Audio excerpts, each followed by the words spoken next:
the Democrat, they're saying that Medicaid is going to get cut.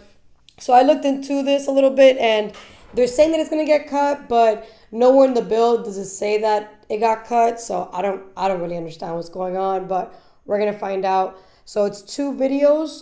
The first one is a Republican saying that there is no cuts in Medicaid, and the next one is going to be a Democrat. That way you can see the compare and contrast of this. Check it out. Check it.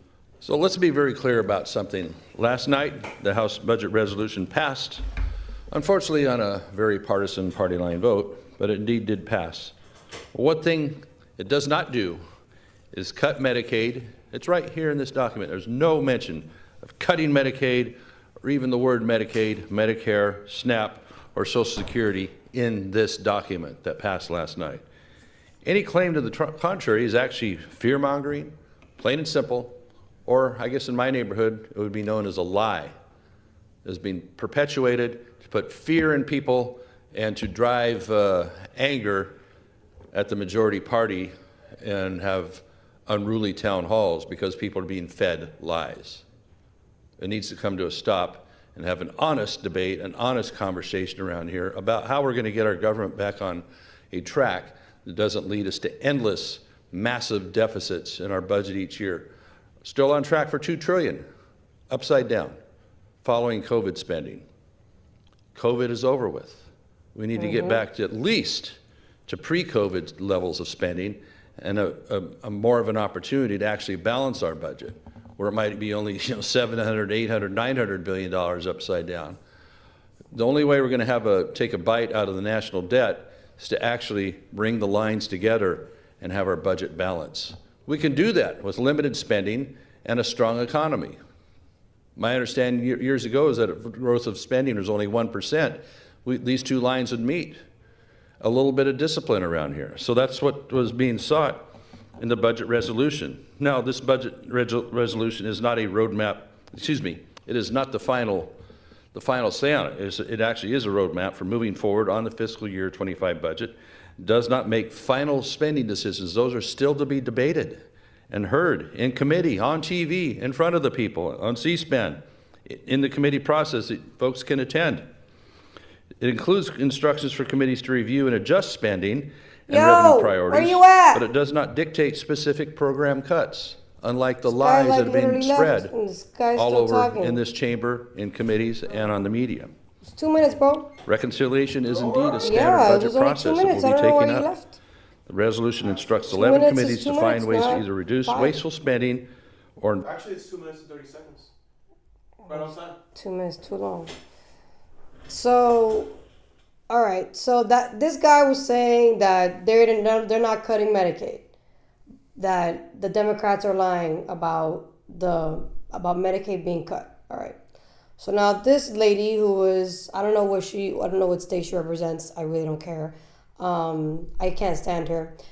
But she's pretty much going to say that this other guy is lying, that Medicaid is getting cut. Check it out. And ladies recognized. Thank you. Mr. Speaker, this bill is a Republican betrayal of the middle class, of working families across the country. If you are at home watching this, I want you to think about what Republicans want to slash from your life so that they can lower taxes for the biggest corporations and wealthiest billionaires like Elon Musk. They want to cut a minimum, the floor, of $880 billion from Medicaid, which covers health care for 72 million Americans. Medicaid pays for nursing homes for 5 out of 8 seniors across the country, pays for health care for 38 million kids, including over 3 million kids in Texas and 1.2 million kids in Ohio. In fact, it pays for 64% of childbirths in Speaker Mike Johnson and Majority Leader Steve Scalise's home state of Louisiana. Any Republican who votes for this resolution is voting for those cuts, as well as devastating cuts to nutrition and Medicare. Don't listen to Republicans who try to say that Medicaid won't be touched. I introduced an amendment to protect Medicaid, which they blocked during our budget markup because they intend to cut Medicaid.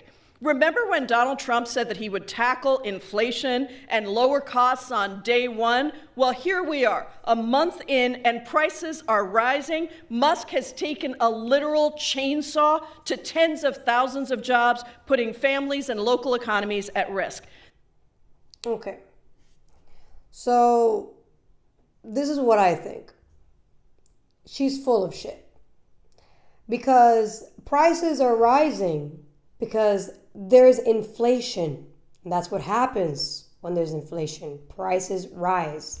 It's not because Donald Trump is in power. Doesn't matter who was going to be in power. The prices were still going to rise because we are in a massive inflation time. So it doesn't, like, this idea that, oh, if the Democrats would be in power, you would have eggs. Like, no, it would still be the same thing. And you would have blamed it on something the Republicans did, because it's so easy to just put the finger on other people instead of just say the truth. Like, say what's actually going on. She's full of shit. So I looked up, does it actually say that on the bill? And it doesn't. It's just they're assuming that Medicaid is going to get cut. However, in the bill they just drafted, it did not get cut. So let's put some context into this. It instructs the House Energy and Commerce Committee to identify $880 billion in savings. That's what she's talking about. That there's going to be an $880 billion cut, and she's specifically saying it's going to be Medicaid. So they're saying that the reason why she's saying that is because it impacts programs under its jurisdiction, including Medicaid. So they're assuming because the House Energy and Commerce Committee said that they're going to expect $880 billion in savings, that's going to be because they're going to cut Medicaid. That's where they're getting two and two together here.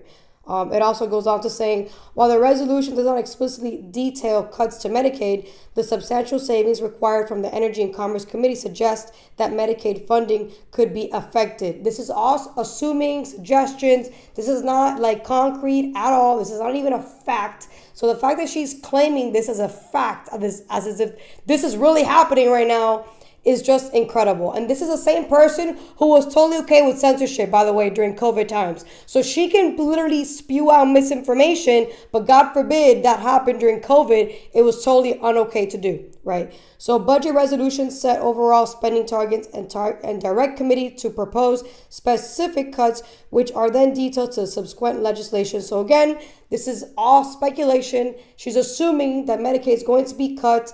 And to be real with you here, sure, Medicaid does help a lot of families, 100%. There's also a lot of people that are taking advantage of it that are on Medicaid. Let's find out who those people are.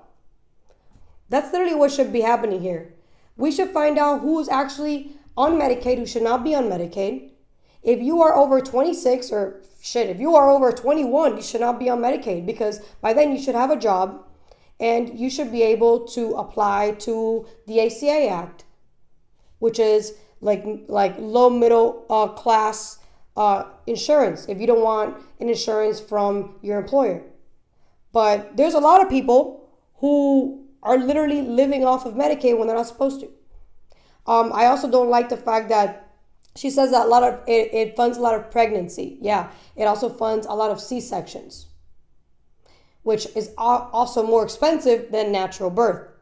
So I think Medicaid and just health in general, it would be more cost effective if we were to teach, basic health stuff. Like, I don't know, maybe fund things that women actually need, not C-sections.